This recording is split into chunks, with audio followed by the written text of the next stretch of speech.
तेची मज सुख देई देवा. या डोळ्याने आपण भगवान परमात्म्याला निहाळलं पाहिजे, त्याचं स्वरूप हृदयामध्ये साठवलं पाहिजे. अशा प्रकारची स्थिती जर झाली तर नक्कीच आपल्या जीवनामध्ये आनंदाला भरती आल्याशिवाय राहणार नाही. कारण भक्ती सुखामध्ये प्राप्त होणारा जो आनंद आहे तो दिवसेंदिवस वाढता आहे. सुख घडू घडी वाढू लागे, सुख घडू घडी वाढू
तरी त्यांच्या जीवनामध्ये चित्ताची असणारी स्थिरता अजिबात डळमळीत होत नाही.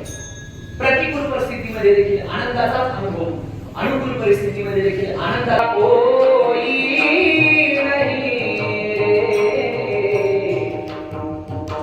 राजा दुखिया प्रजा दुखिया, दुखिया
दुसरा फारच सुखी आहे. आपण साध्या कौलारू घरात राहत असो, आपल्याला वाटतं स्लॅब मध्ये किती सुखी आहे. आपण असेल तर तो माणूस आहे.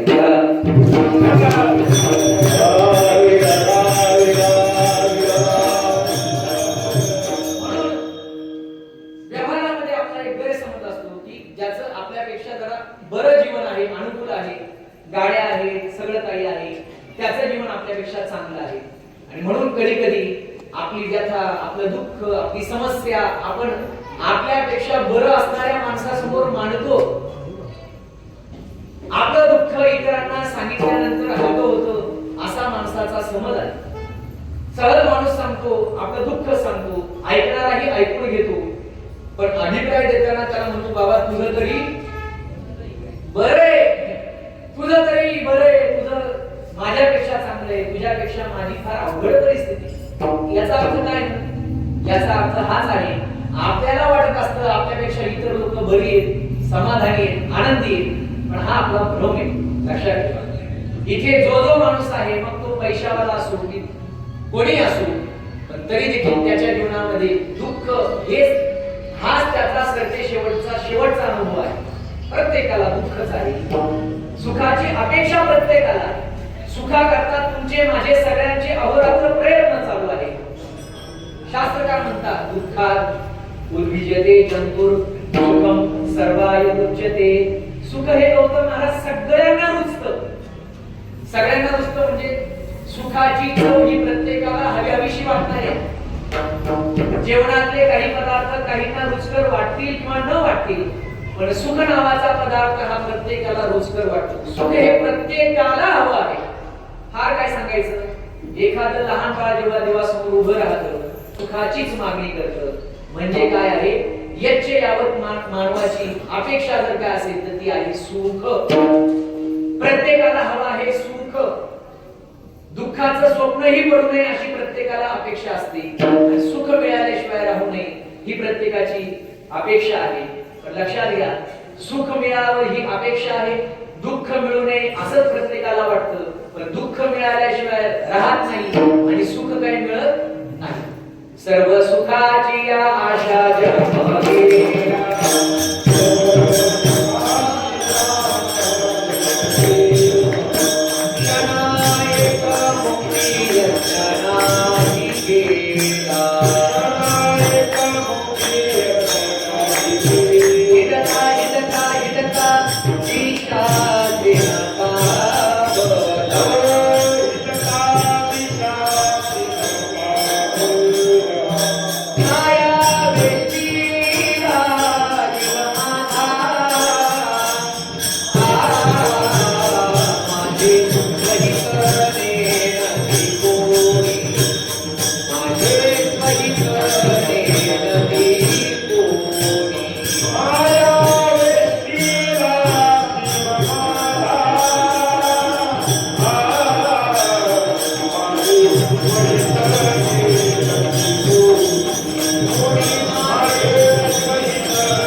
सुख उपभोगण्यामध्ये गेलेलं नाही, सुखाच्या आशेवर या नाही त्या मार्गाने, याच्याकडून नाही तर त्याच्याकडून, आज नाही तर उद्या कधीतरी मला सुख मिळणार आहे. आणि म्हणून केवळ सुखाच्या आशेवर आपण जीवनाचा प्रवास करत असतो. जीवन तेव्हा संपतं जेव्हा आशा म्हणजे सुखाची आशा मालवली जाते. आता सुख मिळणार करता मार्ग राहिलेले नाही, अशा वेळेला माणसं जीवन संपवतात. आपण जगतो का असा जर प्रश्न कोणी विचारला तर कधीतरी सुख मिळेल अशी भाबडी आशा आपल्या उराशी बाळगली आहे. या आशेवर आपण जीवन जगतो. क्षण एक मुक्ती यत्न नाही केला. महाराज म्हणतात, मुक्ती करता जो प्रयत्न करायला पाहिजे तो क्षणभरही केला नाही. हिंडता तीनदा म्हटलं सीता, कारण आपलं हिंडणच फार आहे महाराज. हिंडता दिशा सीन सावला माया वेष्टीला जीव माझा. सुखाची प्राप्ती झाली नाहीये, पण सुखाची प्राप्ती व्हावी अशी अपेक्षा मात्र प्रत्येकाला आहे. इथे धर्ममंडपामध्ये बसलेला प्रत्येक व्यक्ती सुखाच्या अपेक्षेने भारावलेला आहे. इथेच बसलेला कशावर, घरी जे बसले त्यांनाही सुखच पाहिजे. म्हणजे ज्यांना भक्तीचा मार्ग भेटला त्यांना ही सुखच हवं आहे. ज्यांना मंदिराचा रस्ताच माहिती नाही त्यांना सुद्धा सुखच पाहिजे. आध्यात्मिक असो नाही तर नास्तिक असो, प्रत्येकाची म्हणजे प्रत्येक व्यक्तीची अपेक्षा आहे की मला सुख मिळालं पाहिजे. माझं जीवन अनुकूल असलं पाहिजे. एक गोष्ट वाचली होती फार सुंदर आहे. त्या अकबर बिरबलाची गोष्ट सांगितली जाते. आता ती किती किती खरी असते किती खोटी पण सांगितली जाते. तो जो अकबर आहे ना तो बिरबलावर खूप प्रेम करायचा, खूप प्रेम करायचा. का प्रेम करायचा? कारण बिरबल हा चाणक्य बुद्धीचा होता, अत्यंत कुशाग्र बुद्धीचा होता. आता अकबर बिरबलावर प्रेम करायचा, अकबर बिरबलाला प्रत्येक प्रश्नाचं उत्तर विचारायचा आणि प्रत्येक प्रश्नाचं उत्तर बिरबल अगदी योग्य पद्धतीचं द्यायचं. आता दरबारात काही विद्वान फक्त बिरबलच होता का? अनेक होते ना बुद्धिमान विद्वान लोक, ते सगळे याच्यावर जळायचे, सगळे याचा मत्सर करायचे. सगळ्यांना असं वाटायचं अकबर आपला राजा याच्यावर किती प्रेम करतो, किती विश्वास.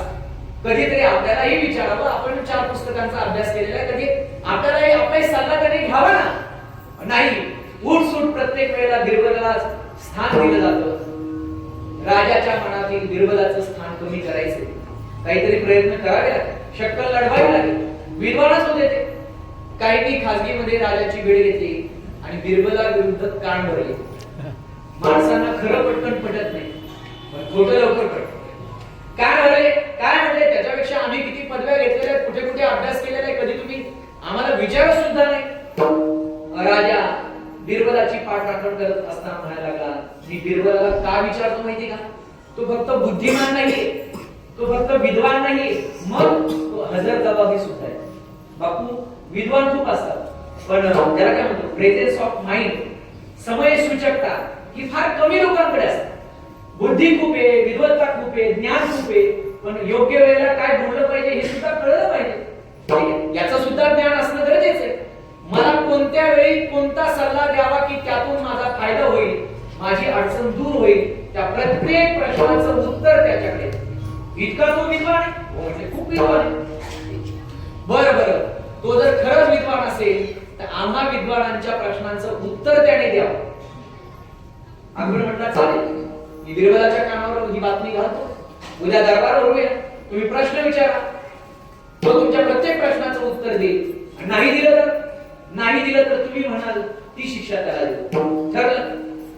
दुसऱ्या दिवशी दरबार भरला, पण सगळ्या विद्वानांनी आधी स्वतंत्र मीटिंग घेतली आणि प्रत्येकाने एक मुखाने ठरवलं, बिरबलाला दुसरा प्रश्नच विचारायचा. मग आमच्या मनामध्ये काय चाललंय हे सांग, आमच्या मनात काय चाललंय हे तू सांग. आतापर्यंत विज्ञानाने पण खूप प्रगती केली. नार्को टेस्ट असेल किंवा तुमच्या हार्टबीट वरून तुम्ही खरं बोलता की खोटं बोलता हे ठरवलं जातं. पण अजूनही मनाचा ठाव घेणारं एखादं यंत्र या विधाला विधाला